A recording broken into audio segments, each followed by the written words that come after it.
Hi. Are you guys gonna humor me? Okay, I went on live the other day and I was talking to you guys about holding that vision and sticking with it. So I only have like 3 minutes right now. Hi Sam, how are you?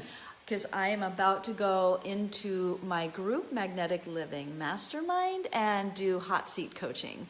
So, but I do want to say this really quickly because it's super important. And I was on here the other day. I was on here doing a live and I said, you guys just humor me. Do this for the next 30 days. Even if you think it's crazy, just hold on to your vision of what you really, really want. Think about it, feel it in your body, just do whatever fake it till you make it affirmations you have to do. I know hot seat coaching is so fun because I get to bring someone on camera and we're coaching right there. Like she's on camera, we're working through whatever is coming up for that person. So it is truly fun. It's one of my favorite things, except for the Act As If. The Act As If party is coming up next week in the group. So I was talking last week, or I don't know, 2 or 3 nights ago, right? About my client who has pain, actual pain, physical shooting pains that she describes as the butcher knife in her hip, okay? And how I'm like coaching her through this and saying, I know it feels crazy, but just can you see yourself dancing, see yourself not in pain, see yourself walking easily, feel it, identify with it, bring that into your body, bring in the senses, create that symbolic scene, and be that woman. And she's like, oh, come on, Gina, that's just silly, that's a waste of time. And I'm like, okay, so maybe it's a waste of time. Maybe it is. What if it is? What have you got to lose? What have you got to lose if you see yourself living the life that you want to live? I know you have a dream. I know that dream feels, what's that word? Like vapor.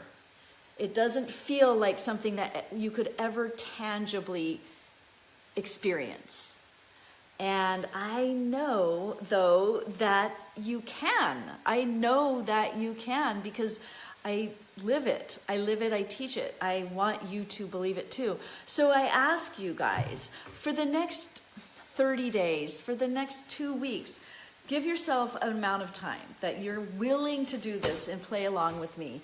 I'm going to start a new group. It's a free group. It's for you. I'm going to invite you into this group and we are going to play. We're going to play with like, what's that big dream? And let's pretend it's true. Okay. So if you're kind of interested and you're like, whatever, I think I want to try it because why not? So here's what I say here's what I mean when I say, what have you got to lose? So, you know, for the last several years, I'm big on manifesting and creating things out of the ether, out of my heart that don't even exist, and I bring them into existence. I bring them into reality. I bring them into my experience, right? So I remember like somebody asking me, why do you do this? Why do you act as if you are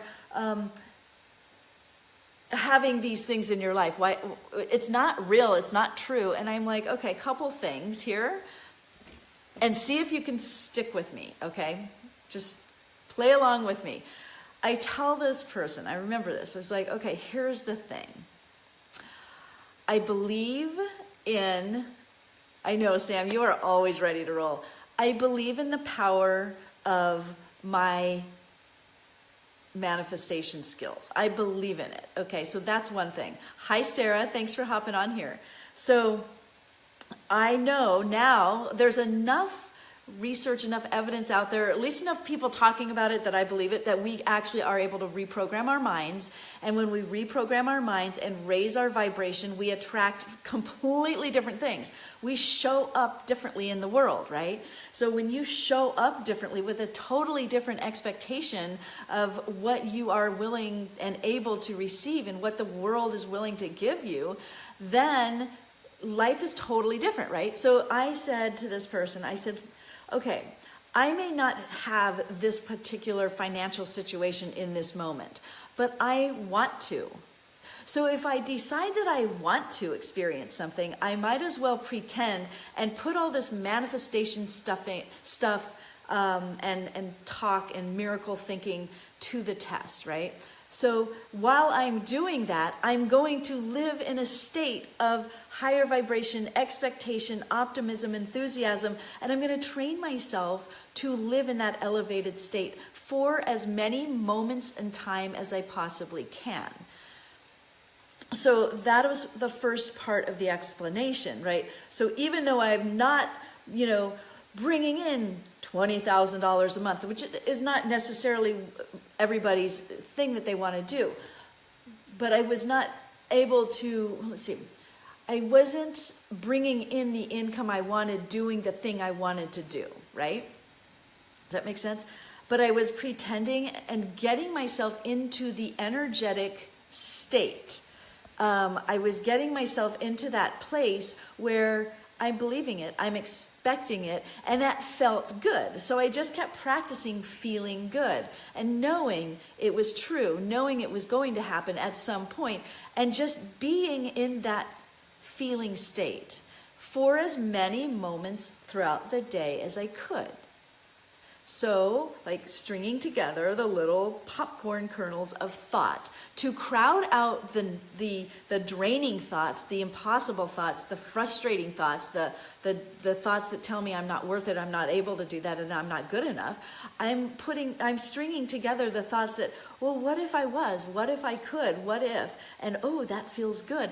And appreciation, practicing appreciation for everything that is showing up, seeing the evidence of, oh, well, look at that happened, and looking for the miracles, feeling the miracles. Oh, it's a feminine vibe. And yeah, that's such a big part of it, is allowing and receiving, right? Being that in that feminine energy and being light and not forcing. So I said, I'm going to just be happy before I have the reason to be happy. Okay? So that's the short answer, the short part A answer. Why don't I just practice being happy for no reason? Not because I am a zillionaire, or I'm, have the lover in the bed, as we all like to say, or I'm dancing around like Fred Astaire because my legs don't hurt. No, I'm just going to connect with that energetic state, that feeling of all the things happening that I want in the real life, okay? So that's part A. If I'm happier, I'm just happier. Yay. So part B is,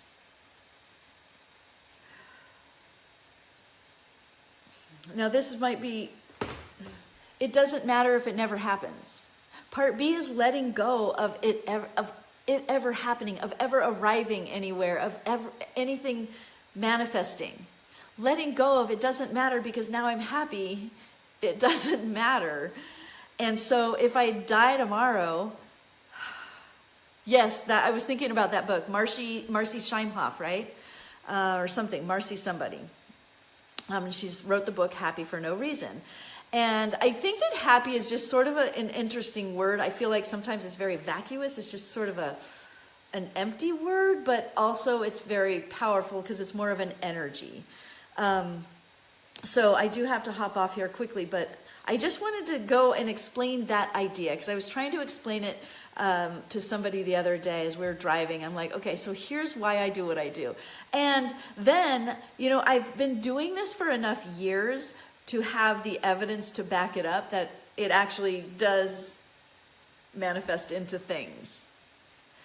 Absolutely, hold on loosely, know what you want, and move in that direction. But don't, so what I like, here's how I think of holding on loosely. Here's another way to kind of word it, is think about or feel into the vibe of it, the feeling of the essence of whatever it is. So the essence of love, or the essence of health, or the essence of abundance. What does that look like? And strive toward those feelings and feel it and learn what it feels like. So what ways you can feel Love is, first of all, practice love with yourself. You know, I'm all about Louise Hay, self-love, like looking in the mirror every day. Hi, Gina. Good morning. I love you. You are amazing. That's what I do. I practice love. I practice what do I need? What is it that I want from a loving relationship? I want protection. I want that holding. I want the physical affection. So look, I have, you know, I have Peanut I can give physical affection to. I have myself I can hold and hug and take care of in the middle of the night when I'm feeling that loneliness. And it's just my little girl inside who says, hold me, take care of me, make sure I feel safe. How do you feel abundance? Well, you know, go test drive the cars you want. See yourself in it. Drive cars that you love. Go to the stores. Like I'm all about fabrics and textures. So I love going to stores and just touching the fabrics on the clothes and starting to realize, well, those are the kinds of clothes I want to wear. And I attract that kind of stuff into my life. I wanted to feel willowy and like thin and not stuffed into my clothes. So I changed the way I ate and I exercised with more consistency, and I just dropped weight because I was identifying with like feeling willowy. So let's see. I hope that answers the question. You know, I use a lot of words to describe what I'm trying to say, but the part A to the, why do you do this, Gina? Why do you pretend you're happy or whatever, or not pretend, but why are you not looking at reality sometimes? Like because I have these conversations with friends like, but that's not reality. And I'm like, well, why would I stay here in reality when reality isn't feeling good, or when reality, I can tell a story about reality feeling scary, or I can tell the story of the reality I'm creating and live into that place, and it just keeps happening. I just keep being in that place of abundance and love and, well, health is, and willowiness. Sorry, just seeing who's there. Does it make sense? So I just create it here, and then it has to show up out here. So so the second part of that question, or that answer, is like, it doesn't matter if it never shows up. That's the one that might be difficult for people to grasp onto, because I'm happy anyway. I'm there already. So I'm not holding on to it showing up. And the irony there is it always shows up. It always shows up. It always does. When your inner landscape changes, your outer worlds reflect it. So here, I'm going to leave you with this quote because I do have to hop off and go to my hot seat coaching. Wayne Dyer said, "What do you get when you squeeze an orange? You get orange juice because that's what's inside." So you as a human being, when you are all churned up and stressed out and bitter inside, and you're squeezed, as in under pressure, which we all are, we always will be, then that's what's going to come out, the anger and the stress and the disease. I feel like that's why we get diseases, because we're holding on to all of that. Thank you, Sam. Thank you so much. And I'm going to be talking about, okay, I'm going to launch this group soon. And it's going to be a free group that y'all can join to learn about how to manifest in letting go and just acting as if, because it works for me. I want you to humor me. So tell me about your biggest dream. Tell me what it is you want that feels impossible, and watch how, if you do this regularly, it actually shows up for you. All right? So thank you guys for being part of this. And I'm going to be on later. I think at I don't know, 6 or 7, depending on what I'm doing at my parents'. And I have a call with you, Lenora, right? We're talking. I can talk at 3 if you can. My time. So 4 your time. All right. thank you guys. I will talk to you soon. Sarah, thank you very much. And how you do you. Thank you. I am totally doing me. Yeah. And I love doing this with you guys. Thank you so much. All right. I'll see you guys later. Hopefully. Oh, my God. I have to tell you the miracle story. If you were on here the other night and I was laughing at the fireplace about my missing oracle cards, I have a miracle to tell you later. Miracles everywhere, you guys. Okay, bye.